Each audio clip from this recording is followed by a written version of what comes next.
insuffisance veineuse, ça ne vous dit peut-être rien, mais c'est le trouble qui est à l'origine des jambes lourdes et des varices.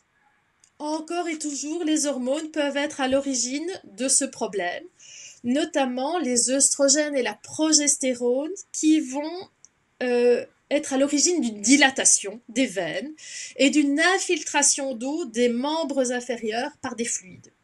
Ça va faire gonfler les jambes. En plus, l'utérus, comme il a augmenté de volume, il va compresser une veine qu'on appelle la veine cave qui normalement transporte le sang depuis le cœur vers les membres inférieurs. Et si l'utérus pousse sur cette veine cave, ça va provoquer une augmentation de la pression sanguine, mais vers le bas du corps. Tout ça, ça peut aussi provoquer une stase veineuse qui va être à l'origine de l'apparition de varices, de sensations douloureuses et d'une augmentation du volume des jambes, une augmentation symétrique du volume des jambes qui vont devenir d'un volume un peu plus important parce qu'elles seront infiltrées d'eau. Qu'est-ce qu'on peut faire? D'abord, essayer d'éviter la chaleur. Et là, j'ai une petite pensée pour toutes les jeunes femmes devant leur écran qui sont en train de réfléchir au fait qu'elles vont accoucher en plein été durant la canicule. Et voilà, il faudra essayer d'éviter la chaleur. Parce que la chaleur, ça provoque une vasodilatation. Donc, on va essayer d'éviter la canicule, mais on va essayer aussi d'éviter les bains chauds, les saunas, les douches trop chaudes, parce que tout ça va provoquer une vasodilatation. Il faut essayer d'éviter la position, de rester dans une même position trop longtemps. Donc que ce soit immobile, que ce soit assis ou que ce soit debout, il faut essayer de varier les positions, c'est l'idéal. Surélever les jambes dès que c'est possible. Et éventuellement, si ça ne suffit pas, on peut porter des bas de contention. Et les bas de contention, il en existe des classes différentes suivant l'importance des problèmes rencontrés. Et il en existe des spécifiques liées à la femme enceinte qui vont éviter une compression au niveau du ventre également. Alors on peut se masser les jambes avec éventuellement un gel approprié, à base de plantes préférentiellement, et qu'on peut mettre éventuellement au frigo. On peut se masser les jambes, et quand on se masse les jambes, c'est toujours du bas vers le haut. Et si ça ne suffit pas, on va quand même être prudent avec tous les médicaments qui sont connus pour avoir des vertus contre les jambes lourdes, que ce soit les spécialités, mais également les produits à base de plantes. On s'en méfie.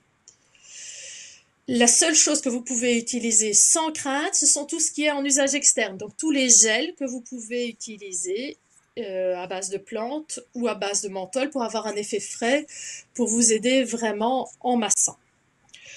Alors, il y a des symptômes qui doivent vous alerter et qui doivent vous amener à consulter rapidement.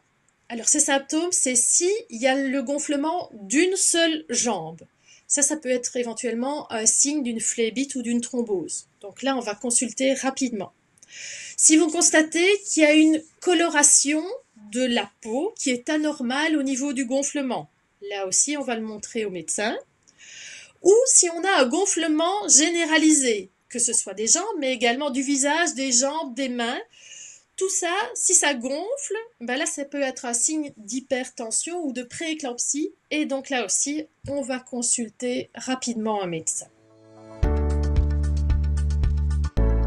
Les vergetures. Alors, les vergetures, c'est la hantise des femmes enceintes. Pour moi, c'est sûr. C'est la marque de la maternité. Donc, ce sont ces cicatrices, donc tout à fait bénignes, mais qui peuvent vraiment apporter un préjudice esthétique et qui peut être vraiment souvent mal vécu par les jeunes mamans. Alors ça touche quand même 80-90% des femmes. Alors généralement, elles apparaissent beaucoup plus fréquentes, de manière beaucoup plus intense vers la fin de la grossesse, mais elles peuvent vraiment apparaître bien avant. Alors, les vergetures, c'est quoi?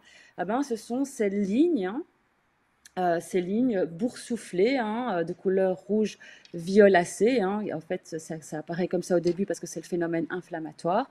Et par la suite, elles s'éclaircissent pour prendre une couleur blanchâtre nacrée sous forme de rayures un petit peu blanchâtres fripées. Alors, la photatie, eh ben, vous allez encore me dire merci, les hormones de grossesse. Parce qu'en fait, les hormones de grossesse vont engendrer une production de cortisol. Et qui dit cortisol, donc qui dit augmentation de cortisol pendant la grossesse, va diminuer la production de collagène. Et au fait, le collagène, hein, au niveau du derme, hein, au niveau de la deuxième couche de la peau, hein, va former un réseau de tissus conjonctifs qui, avec les fibres élastiques, hein, vont assurer cette élasticité, hein, cette résistance de la peau face aux étirements. Et donc, pendant la grossesse, on prend du poids, la peau, elle s'étire, elle s'étire. Et comme ce réseau de collagène et de fibres élastiques est beaucoup moins solide, eh bien, crac, ça craque et ça forme ces fameuses cicatrices, ces vergetures. Alors, comment, que faire? Alors, on ne peut pas prévenir à 100% l'apparition des vergetures. Par contre, en adaptant des bons gestes au quotidien, on peut diminuer l'apparition des vergetures. Alors, comment? Eh bien, on va masser, parce que le fait de masser, hein, ça va détendre les fibres au niveau de la peau. Et donc, on va masser le corps avec une crème, une huile, un baume, hein, donc prévu à cet usage contre les vergetures, hein, dès le début de la grossesse. Donc là, j'insiste bien sur le début de la grossesse et surtout sur les zones sensibles telles que la poitrine, les hanches, le ventre, les cuisses et au niveau du fessier.